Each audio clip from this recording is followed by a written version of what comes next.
Ladies and gentlemen, this is Dan Orange. Today I want to tell you something. As you can see, I'm in my graduation regalia. In 2001, I went back to school because I was still pursuing my desire to do film. And so I wanted to get another degree that would prepare me properly to be able to do the film course at a local university. And I did the course for 2 years and I graduated. I guess I graduated cum laude or some summa cum laude or magna cum laude, whatever it was. I graduated.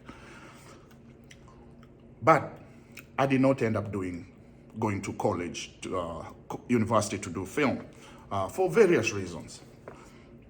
But at this point, several years later, I want you to know that since August 6th last year, I've been working on something.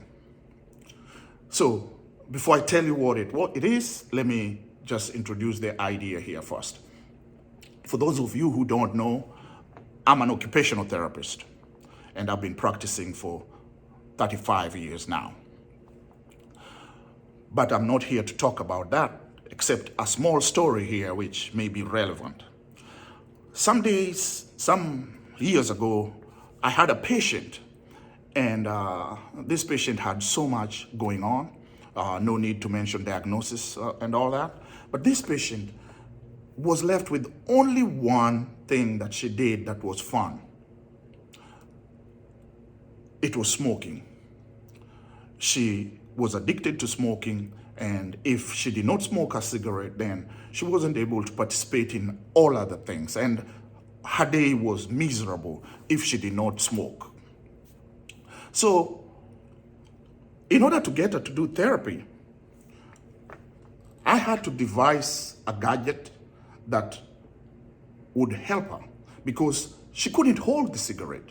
And nobody wanted to be out there to hold the cigarette for her or inhale secondhand smoke. And in the process, she ended up not getting her cigarette like she wanted. And therefore, she wasn't participating in therapy as much. And in the process, she wasn't doing very well. So I had to devise this gadget that was gonna facilitate for her to smoke by herself independently. So I had to make a little gadget that would come and hold the cigarette right here. And it had a built-in ashtray. And all the staff were to do, light the cigarette, and it would hold the cigarette in a stick like this. And all she had to do was just smoke. And she was very happy. And after that, she was able to participate in therapy all this time. And people told me, Dan, you need to patent this cigarette holder so that patients who need to smoke but can't hold it for themselves can continue to smoke. But at that time, I just brushed it aside. I did not patent it. But what I want to tell you is that people do make innovations that help people. Some people make innovations that actually hurt people. Some people make innovations that people just enjoy. Either way, there are innovators out there. So on August 6th last year, I wanted to make create a website and an app that would help people across the world to be able to list something that they like or a service that they want to declare that they can provide themselves, professional or even just anybody out there, even if it's just somebody who is a driver or a landscaper or a cobbler or anybody. They would list themselves, and if these people, for instance, are in Africa, you can hire them from here before you go to Africa, hire a tour guide, hire a tutor, or hire somebody who's gonna help you around. And that's one area. And the other area would be, if you were going to Africa and you didn't want to spend in the big hotels, you just wanted to stay with somebody like Airbnb, like they say. You could have somebody there just list their bedroom, and if they list their bedroom, then you could just rent a bedroom instead of paying a lot more money in a five-star hotel. The other service was, there's a lot of friends of mine in the industry of film and theater and all that and music. They produce great work, but not everybody's music makes it to the big, hit. And so a lot of them are creating good music, and what they're doing, they're just throwing it out there on YouTube. And all of us can go and just view it, and yay, it was great music, and we play it in the DJs play it in the club and everywhere. But the artists themselves just stay poor.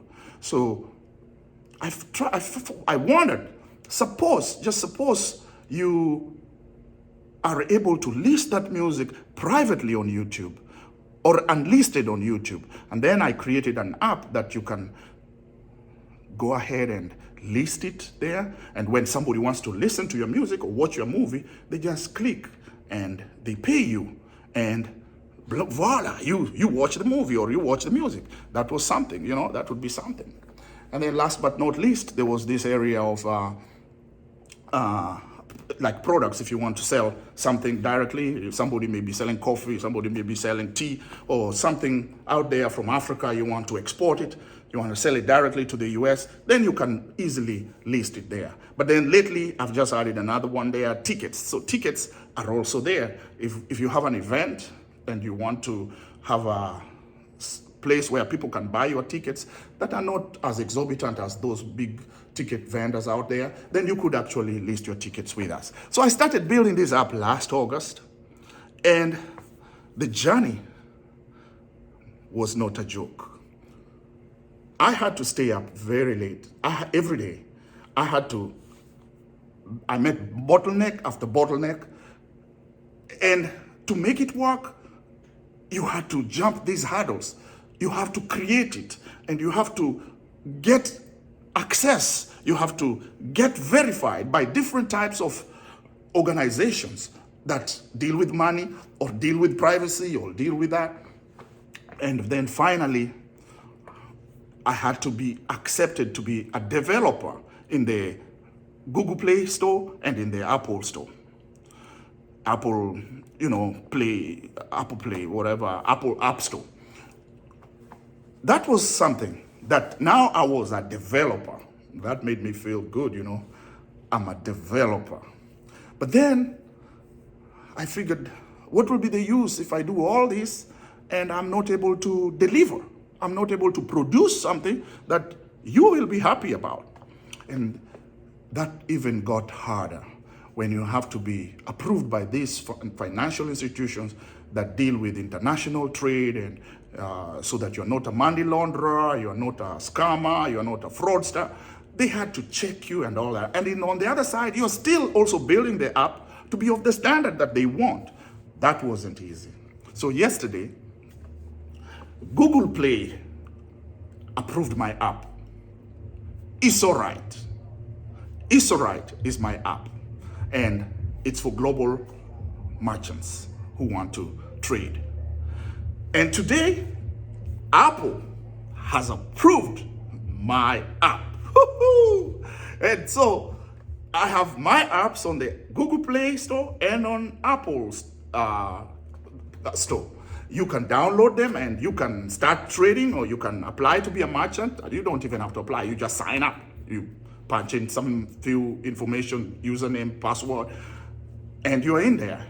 Yeah, you pay $2, just $2 to be a merchant, and then you can sell. Now, once you sign up as a merchant, you cannot use the same email to sign up as a buyer. A buyer can sign up anywhere, and they don't have to pay nothing because they're just going there to buy what they see.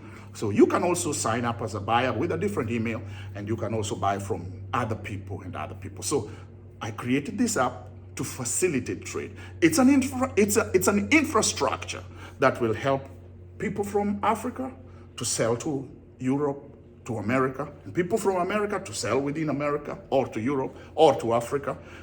And so everybody will be happy. So we spread this wealth. So that's my app, ladies and gentlemen. And I hope you go to the Google App Store or Apple Store and download it and share it with your friends. Cheers. Take care. Bye-bye.